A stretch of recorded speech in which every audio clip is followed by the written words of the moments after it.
It's almost, why almost? Yeah. It's a year since I had to discontinue that Sunday story time with the Jap. Now I come back. Now it's not going to be Sunday story time, it'll be frequent story time with the Jap. Welcome you all once again. Fun learning grammar and vocabulary through stories, folk tales across the globe. Welcome once again. Let's get to today's story. Now, we are going to listen to a story from Finland. All right? Long ago lived a farmer with his three sons. The three sons grew up and well mannered boys they were. One day, father called three sons. Young men, you are grown. Now it's time for you to go out in search of a bride and get married. Oldest of them, he asked, from where shall we find a bride? How? How to go about it? To that, the father said, I've already decided on that also. Tomorrow morning, each of you will cut a tree, chop down a tree, and whichever direction the fallen tree is pointing out, in that direction you shall proceed and look for a bride. And so the next morning, the three boys, the three young men, went out and chopped a tree. The oldest boy, he chopped down the tree, and the tree was pointing towards north direction. He was very happy because he knew a girl in north who was very beautiful, was rich. So he set off. He was getting ready. The second of the three sons, he chopped a tree, fell and pointed towards south. And he too said, I don't mind, the south is good. And he recalled that often he used to dance with a girl who lives in the south, who's beautiful and rich. So he too was very happy. And they asked the third one to chop down a tree. When he chopped down the tree was pointing towards the neighboring forest. And the elder brothers started laughing. You are going to forest? Will he be courting a fox or a jackal? What will he be courting in the forest? So they laughed at him. They teased him. But still, the young boy, he had trust, he had faith in his father and in God. Said, no problem. So all three young men, set off in the directions that the trees pointed out. And first two, they were going gaily. Gaily means very happily. They were going very gaily, whereas the youngest was quite dejected, disappointed, was going in the direction of the forest. So let us not follow the first two because there is nothing there for them. You know that that's not going to be the story. The story is going to be that of the youngest. Youngest was dejected, disappointed. He said, I am going into a place where there is no human population. From where shall I find a bride? He walked into the forest couldn't find anyone. After a long, long, long time, he found a hut. And he got into the hut. There was nobody, but he saw a mouse. And he was about to leave. The little mouse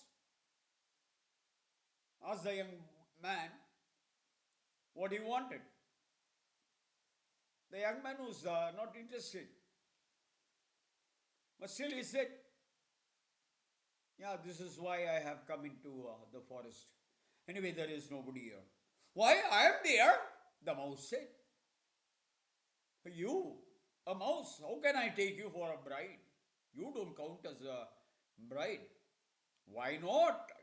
The mouse asked. Why not me? Can't you quote me?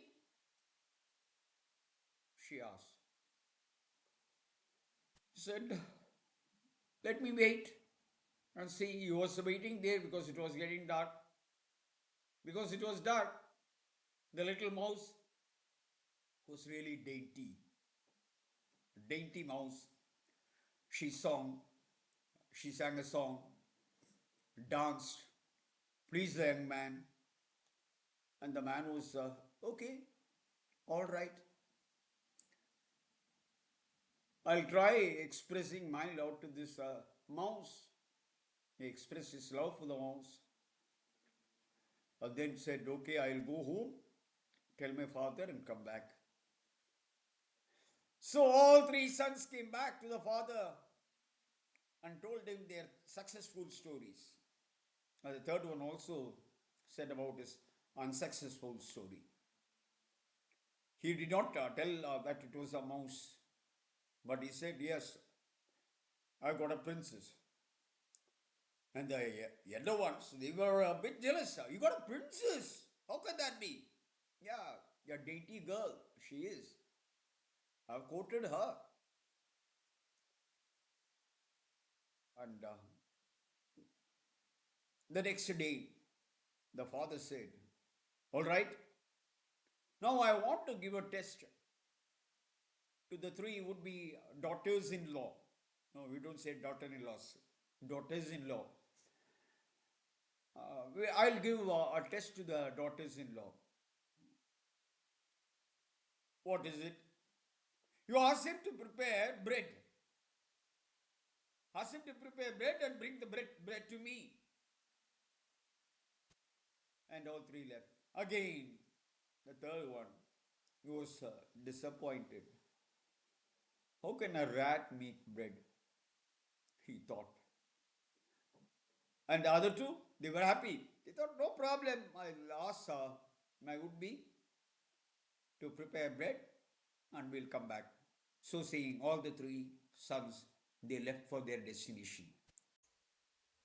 Yeah, I forgot to tell you. We don't know the first two brothers' names. The youngest one, his name was Waiko. Waiko went there sadly to the hut, but the mouse was very happy. I know you will come. I'm very happy you have come back. I love you so much coming. But it was very sad. So then the mouse asked him, what's the problem?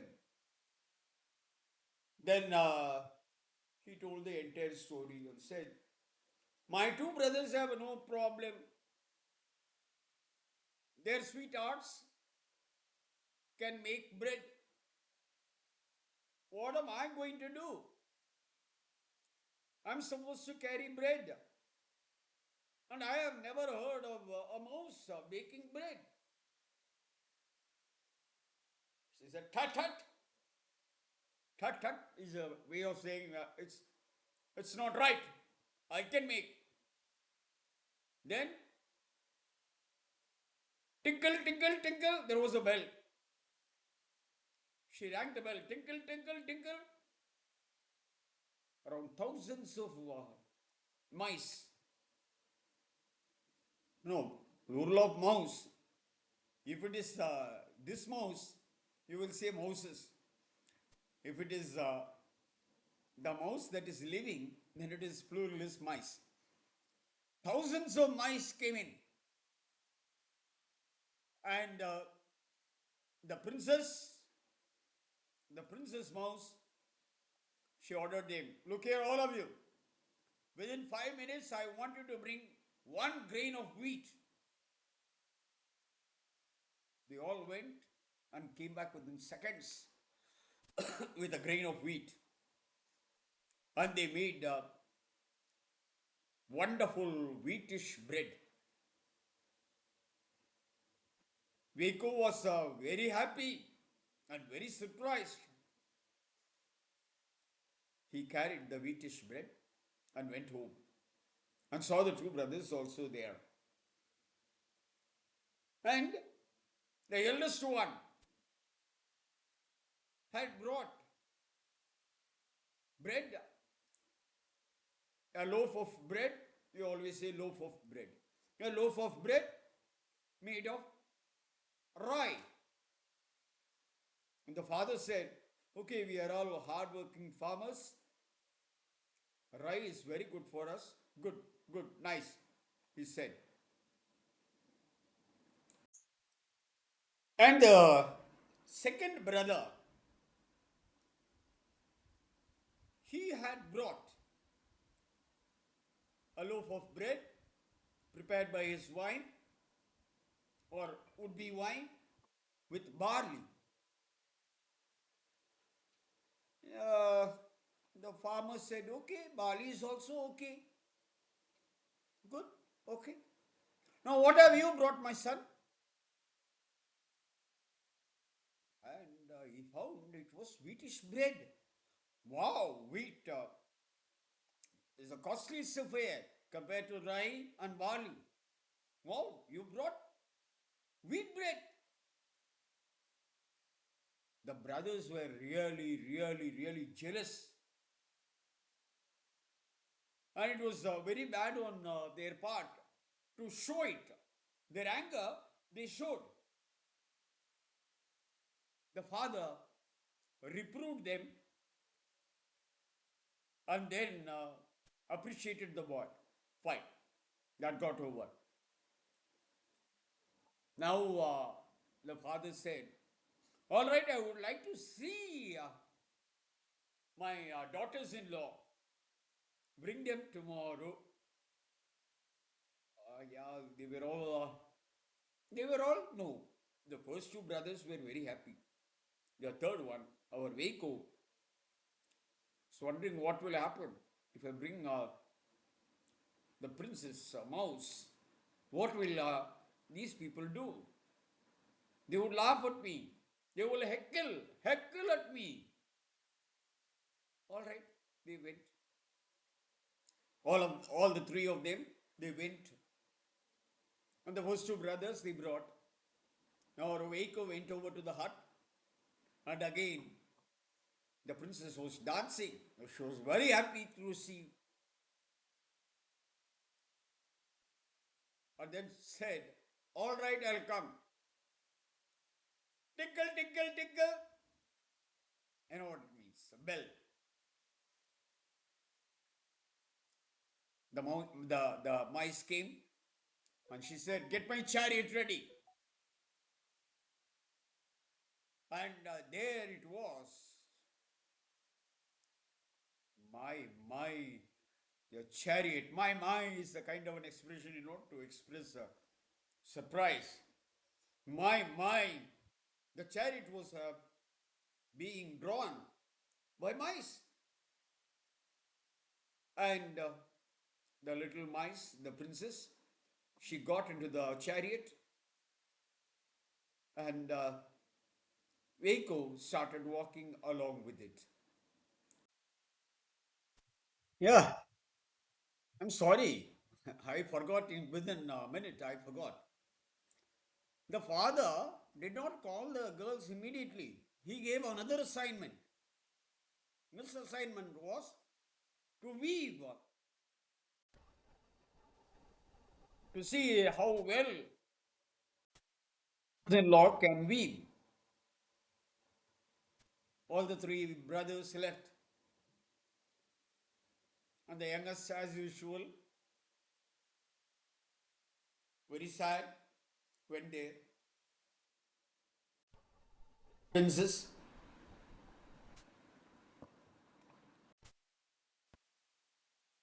And immediately mice came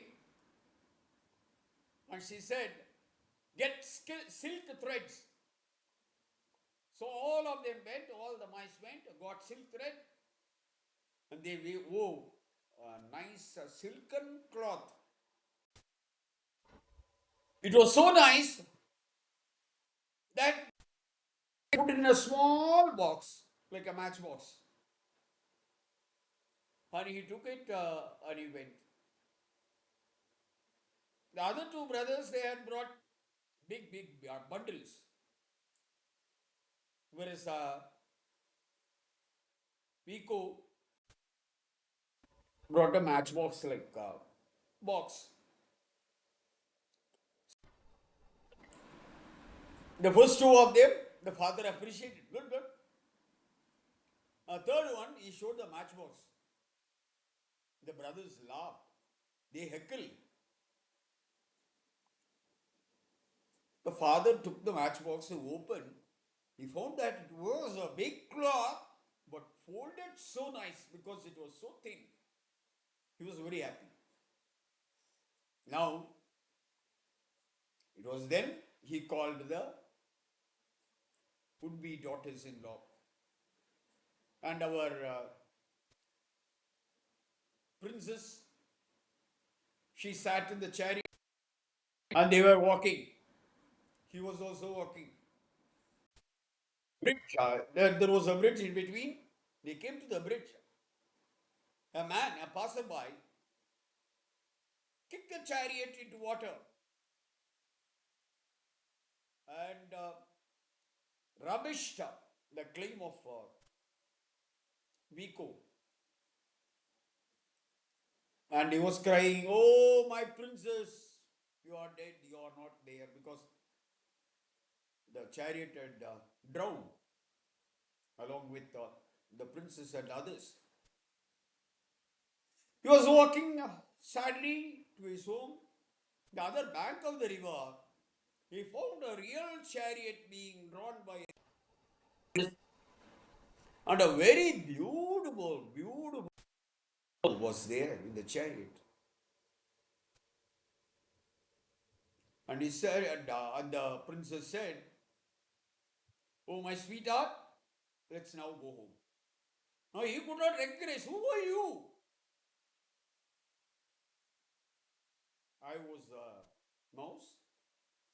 There was a curse, and our entire kingdom had become a mice kingdom. I too had become a mouse. And once you agreed to marry me, and once I was kicked out by somebody into water, I have regained. So the she to the chariot, and both of them rode in the chariot to the boy's house. And when they neared Vico's house, the brothers, their better halves, and the father, they all came out. They were bowing their head down in respect to the princess who was coming. They did not recognize even their son. But then he said, Dad, it's me. This is my princess. He said. The father was very happy. The brothers were a bit jealous, of course, but they had to bear with it. And then, as a saying, as a folk tale always says, after that they lived ever happily. Well, that's a story. That's a beautiful story we have. Uh, let me put it. It's a kind of an addition to, or rather, to the end. Almost 1 year. I had quite forgotten even the software that I was using for making of this video. I've taken adequate trouble this time. Probably from next time onwards, things will be a bit quicker. Actually, I sat in the morning itself, but I was able to complete only now. Next time, and unless I'm not going to post it to anybody, unless you have subscribed and if you have clicked on the bell button, you will not get the notification. I will not tell you hereafter. All right, this is only for those who are really interested. We'll meet very soon. Until then, bye bye, see you, sayonara.